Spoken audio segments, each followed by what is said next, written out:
don't have a, a lot of slides here. I'm just going to hold this microphone. It's a little easier. So I'm here to just sort of to cover a few of some of the basics. Some of these things Ed discussed as well, so I just sort of skip over them. So as I told you earlier, orientation is something that we do here at DjangoCon, excuse me, to help new people become more comfortable. People who are introverted don't like to be in large crowds. So one of the first things I want to cover is issues relating to our COC, our Code of Conduct, and if you run into any sorts of violations there or you feel like you need to report an incident.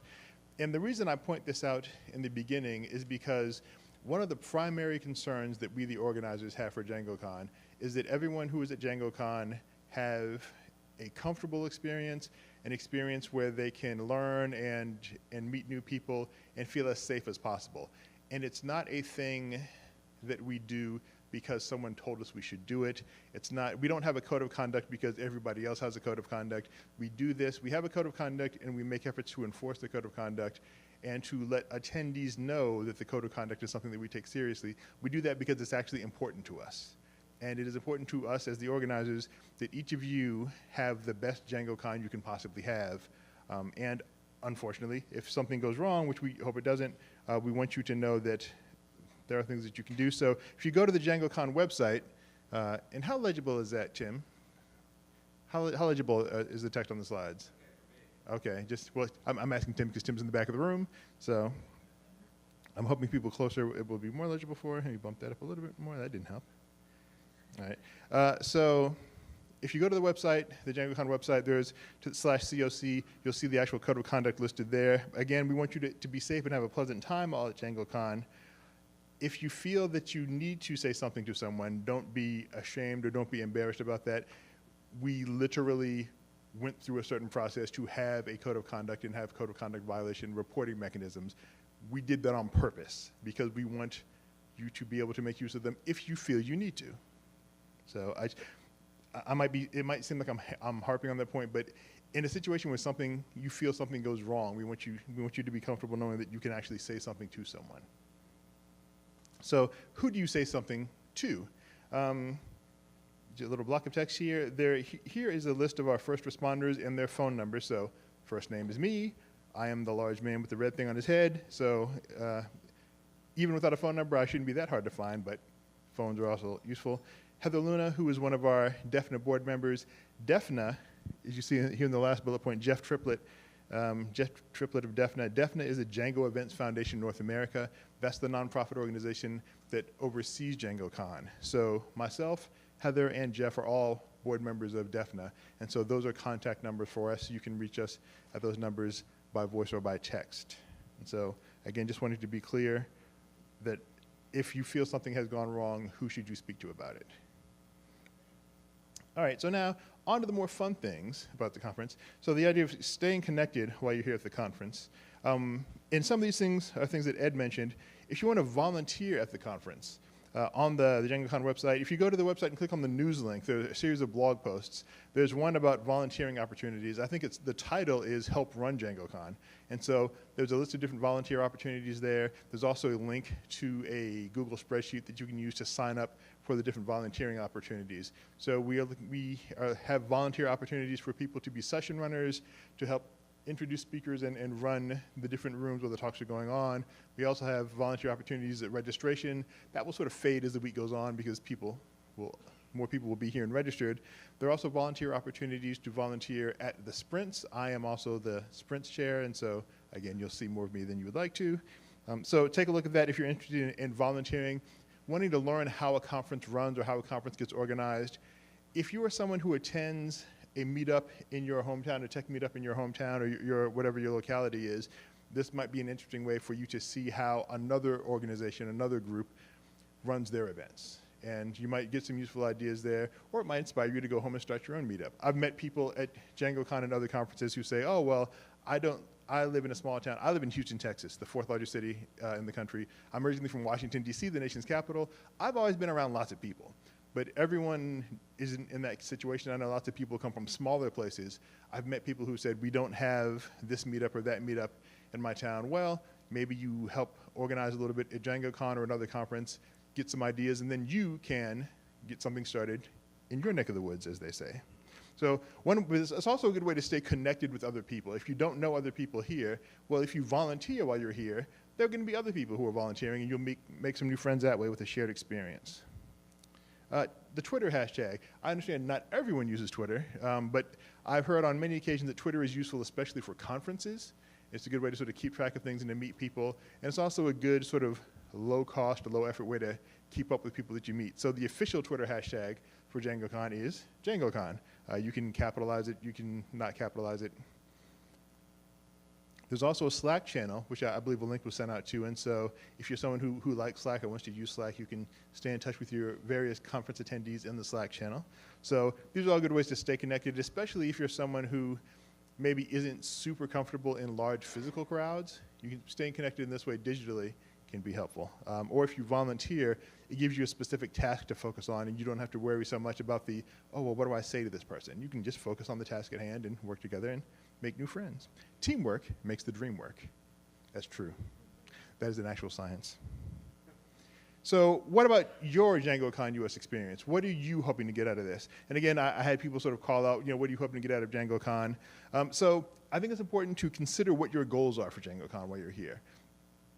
A lot of you are here at your first tech conference or your first DjangoCon. Why are you here? What do you want to get out of it? So it's a good thing to think about.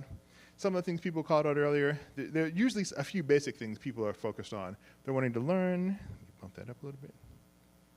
There we go. There we go. They're wanting to learn. You're either doing job searching or you're hiring. So maybe you're looking for a job, or maybe your company needs to hire someone, and you thought, okay, well, this would be a good place to meet people. So is that one of your main goals, or are you just trying to sort of meet other people in the industry? Again, I talked about people who come from smaller areas. Maybe you don't have a big meetup scene or a big tech scene in your city or in your area, and so you'd like to meet other people. So just sort of let that spin through your head as you're here and think, okay, what am I really trying to do here at DjangoCon? What am I really hoping to get out of it? And just going through that thought process will help you guide some of your later decisions. And then when you're looking at the different talks on the schedule and trying to decide what talks you're going to go to and what you're going to do with your time, let those goals be your guide. Because if you're mostly here for the learning, then focus on the talks that are going to let you learn the things that you want to learn. Because even a goal like learning, while you're trying to learn more technical things, are you trying to learn more soft skills? Did you recently become a manager or a tech lead, and now you're trying to figure out, well, how do I even people? I don't know how to people. I would like to learn how to people better. So there are going to be some talks that will help you with that versus wanting to learn more about, say, channels in DjangoCon. Uh-oh. Somebody's going to tear the roof off it. No, don't tear the roof off. So again, when you're choosing your talks and your scheduling, just try to think about what your overall goals are for the conference and then just make decisions that support that. How to ask conference questions and conference etiquette. This comes up at a lot of conferences. The idea is when someone's speaking, there's often an opportunity for questions and answers. If there's a QA opportunity, please have a question. Don't have a comment. It's not comment and answers. It's question and answer. So please have a question. Also, comments are wonderful, but save those for what we call the hallway track. And so the hallway track, for those of you who are new to tech conferences, is the sort of unofficial name for all the things that happen that aren't in the actual session. So just people out in the hallway talking to each other. That's the hallway track. It's a much fancier name for what it actually is. It's loitering, basically, is what it is. People are loitering. But the hallway track, loitering, crime. The hallway track, fancy tech conference thing. So it's better. That's better. That's why we use that. So again, for your DjangoCon US, what are some things you do at lunch? People like food. Right? Do you like food, people? People like to eat? So, people are happy with food. You can make friends at lunch. One of the goals maybe is try to sit with people that you don't know, and so that way you can make new friends. Now, if you're here by yourself, that's pretty easy to do, but there sometimes is a tendency to sort of just sit with people that you've already met. If you could try to sit with a different set of people each time you have a meal, it's a good way to meet new people, make new friends, talk to folks, that sort of thing. I realize that can be a little uncomfortable sometimes. And you're like, oh, okay, Kojo, you're up there, you got a big red hat on, and you want to just sit with strange people. That's fine for you, but not for me. Well, it'll be all right. Just give it a try once, see how it goes. If you don't burst into flame, then maybe try it again. And again, if you're really anxious about being with strangers, you can probably find me. Again, I'm easy to find, but I'm one of the organizers. Most of my friends here are organizers, so we'll probably have a job for you to do. So just keep that in mind. But the invitation is open. Lightning talks. The lightning talks, as Ed mentioned, are a good way to get started. One of the reasons we do this sort of thing is to help people come into the community and become contributors to the community. And so lightning talks are a good way to do that, a short talk. Registration information for the lightning talks will be available soon. It hasn't been, if you're wondering, well, I haven't seen it, that's because it hasn't been released yet. That's fine, that'll be coming soon. But consider giving a lightning talk. It's a 5-minute maximum. I am also the lightning talk chair, so again, I'm everywhere. Guidebook. If you have a mobile phone, which I think most of you do, there's a guidebook app that you can get, and the guidebook app will have a lot of information. The nice thing about the guidebook app is you can go through, see the schedule for the conference, and then you can select different sessions that you want to go to and create your own personalized schedule. So that way you'll have your own personalized schedule of the stuff that you want to go to. You can see easily if you've got schedule conflicts, that sort of thing. So guidebook is helpful. And again, the Slack channel, which I mentioned before. And then other events. So there's some other things going on besides just the specific conference itself.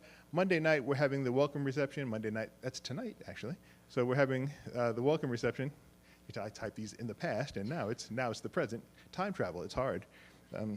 So there's a welcoming reception going on tonight.